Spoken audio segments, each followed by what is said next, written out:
Scenery घड़ी का राज में लंबी दास्तां, बारिश के बाद की एक परसकून शाम थी। आसमान पर बादल आहिस्ता आहिस्ता बिखर रहे थे। सूरज की आखिरी किरणें शहर की पुरानी इमारतों पर पड़ रही थीं। गीली सड़कें सिनरी रोशनी में चमक रही थी। मैं पुराने बाजार की एक तंग गली से गुजर रहा था। ये गली आम नहीं थी। यहाँ ऐसी दुकानें थीं जिनमें वक्त जैसे रक्सा गया था।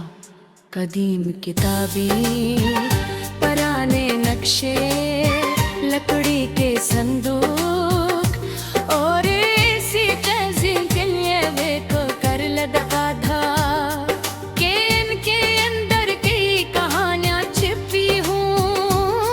मैं चलते चलते एक छोटी सी दुकान के सामने रख गया। एक दुकान के ऊपर एक धुंधला सा पूरा दिल लगा था। इस पर लिखा था वक्त के मुहाफिज। ये नाम अजीब था तजस्सुस के बाइस मैं अंदर दाखिल होगा। दिक्कत खामोश थी, दीवारों पर पर वो घड़ियां लटकी हुई थी। कुछ बड़ी, कुछ छोटी, कुछ जदी और कुछ इतनी पुरानी कि उनकी सुइयां भी धुंधली हो चुकी थी। मगर हैरत की बात एक सब घड़ियां मुख्तलिफ अदद खा रही थी। मैं ही गौर से देख ही रहा था कि एक बूढ़ा शख्स नमूदार रहा। इसके चेहरे पर मुस्कुराहट थी। इसने पूछा, या तुम अब्र तलाश कर रहे हो? मैं हंस पड़ा और बोला, वक्त तो सबके पास होता है। बूढ़े शख्स ने सर हिलाया, फिर बोला, नहीं, सबके पास घड़ी होती है, वक्त ले। उसकी बात सुनकर मैं खामोश हो गया। वो मुझे दुकान के पिछले हिस्से में ले जा। वहाँ एक शीशे के संदूक में एक सुनहरी घड़ी रखी थी। वो बाकी तमाम घड़ियों से मुख्तलिफ थी। इसकी सतह पर नफीस नक्शो निगार बने हुए थे और इसकी सुइयां नरम सुनहरी रोशनी में चमक रही है। मैंने पूछा, उसमें क्या खास बात है? पूरा शख्स बोला, ये घड़ी जब्त नहीं दिखाती, ये जिंदगी दिखाती है। मैं हैरान रह गया। इसने घड़ी उठाई और मेरे हाथ में दे गई। जिसे ही मैंने उसे छुआ, मेरे इर्द गिर्द का मंजर बदलने लगा। मैंने खुद को अपने बचपन के दिनों में देखा। दोस्त, मासूम ख्वाब और वो दिन जब दुनिया बहुत बड़ी लगती थी। मंजर बदला। मैंने अपनी जवानी देखी, उम्मीदें हो, ख्वाब, मेहनत और कुछ नाकामियां। इरवे को और मंजर आया।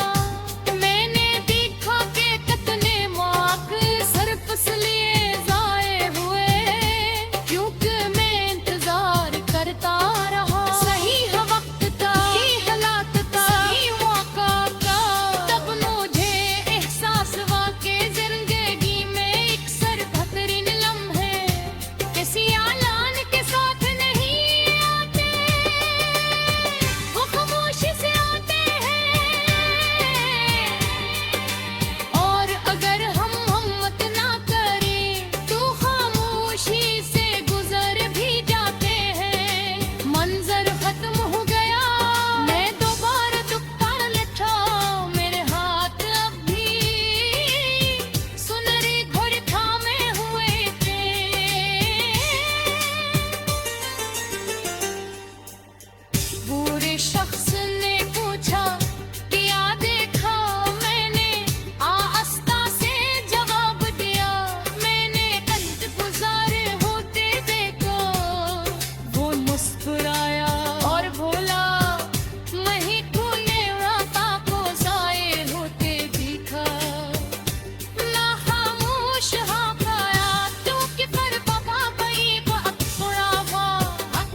शहर की रोशनियां जलने लगी थी।